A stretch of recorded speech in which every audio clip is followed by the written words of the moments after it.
Assalamualaikum warahmatullahi wabarakatuh. Apa kabar Ananda semua? Ananda kelas 10 IPS 1, IPS 2, IPS 3. Semoga keadaan kalian selalu sehat walafiat ya, amin. Nah, jadi Ibu ingin memperkenalkan diri. Nama Ibu Rani Rahayu. Ananda bisa memanggilnya dengan Ibu Rani. Jadi Ibu ini merupakan mahasiswa PL dari Universitas Negeri Padang. Jadi Ibu akan mengajar di kelas Ananda 10 IPS 1, IPS 2, IPS 3 selama 1 semester ke depan ya Ananda. Jadi pelajaran bahasa Indonesia akan Ibu ajarkan kepada Ananda. Kok memperkenalkan diri lagi Bu? Nah, iya kemarin kan sudah memperkenalkan diri, tapi Ibu hanya memperkenalkan diri di grup WhatsApp kan? Oh iya, hanya itu ya perkenalan dari Ibu. Jadi jika ada pertanyaan dari Ananda, silahkan chat WA pribadi saja Ibu ya. Nah, baiklah Ananda, sekarang Ibu ingin bertanya, pernahkah Ananda mendengarkan seseorang sedang mengungkapkan pendapat atau pandangannya tentang sesuatu?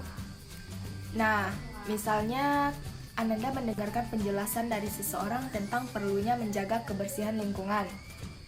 Untuk meyakinkan pendengar atau pembaca tentang pentingnya menjaga kebersihan lingkungan hidup, pembicara atau penulis perlu menggunakan argumen. Jadi, jenis teks yang digunakan untuk menyampaikan pendapat adalah teks eksposisi.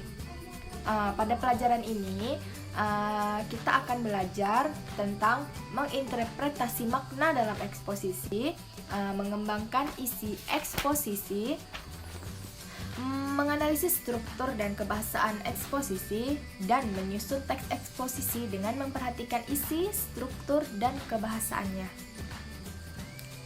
Baiklah Ananda, mengenai interpretasi makna dalam teks eksposisi dan mengembangkan isi teks eksposisi sudah kita pelajari dalam minggu kemarin ya Ananda.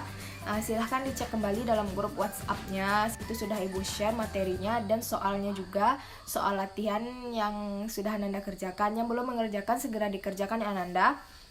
Baiklah, sekarang kita masuk ke pembahasan selanjutnya, yaitu materi struktur teks eksposisi.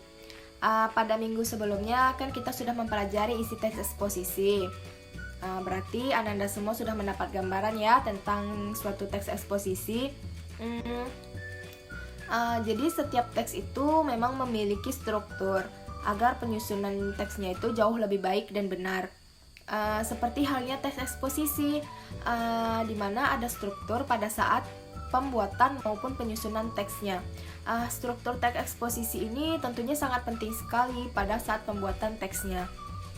Teks eksposisi ini dibangun oleh 3 struktur yang pembangunan teks tersebut menjadi sebuah teks eksposisi. Jadi ketiga struktur teks tersebut itu adalah yang pertama pernyataan pendapat atau tesis. Jadi pernyataan pendapat atau tesis ini merupakan bagian teks yang berisikan pernyataan disebut sebagai bagian pembuka. Pernyataan pendapat adalah suatu pertanyaan yang berisikan gagasan, ide, opini, pikiran, anggapan maupun argumentasi yang dikemukakan seseorang terhadap suatu peristiwa, keadaan, kebenaran tanpa dipengaruhi oleh orang lain. Yang kedua itu ada argumentasi ya. Jadi argumentasi itu merupakan unsur penjelas untuk mendukung tesis yang disampaikan, berisikan alasan yang dapat memperkuat argumen penulis dalam memperkuat ataupun menolak suatu gagasan. Argumentasi ini dapat berupa alasan logis, data hasil temuan, fakta-fakta. Nah, jadi argumentasi itu memiliki ciri-ciri. Ciri-ciri kalimat argumentasi itu yaitu adalah, silahkan baca ini ya Ananda.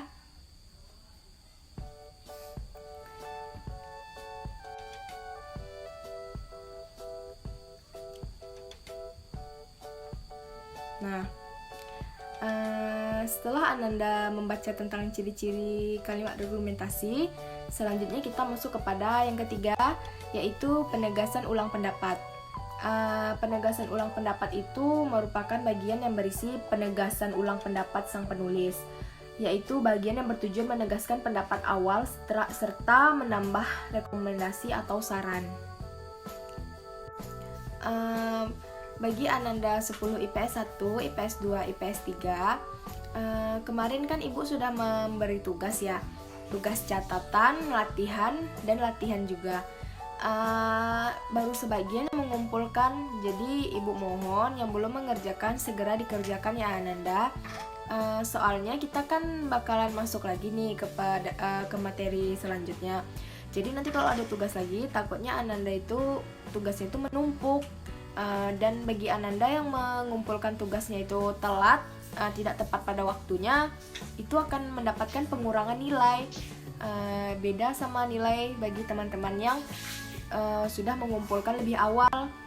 Jadi kok bisa tugas tuh dikumpulkan tepat waktu ya Ananda. Nah baiklah, hanya itulah materi yang bisa Ibu sampaikan pada hari ini. Jadi bagi Ananda semua yang ingin bertanya, silahkan bertanya saja di grup WA ya. Kan grup WA kita sudah ada, tanya saja di situ. Insya Allah akan Ibu jawab.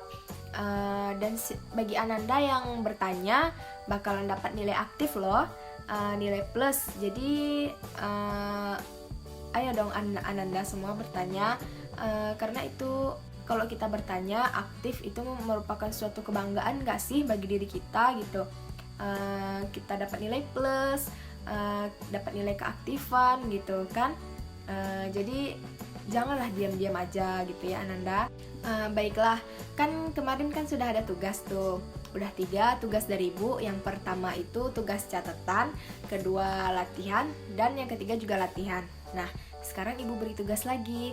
Tugasnya itu yaitu tolong catat atau ringkas materi yang Ibu jelaskan tadi. Jadi Ananda dengar baik-baik apa yang Ibu jelaskan tadi, kemudian catat di buku catatan.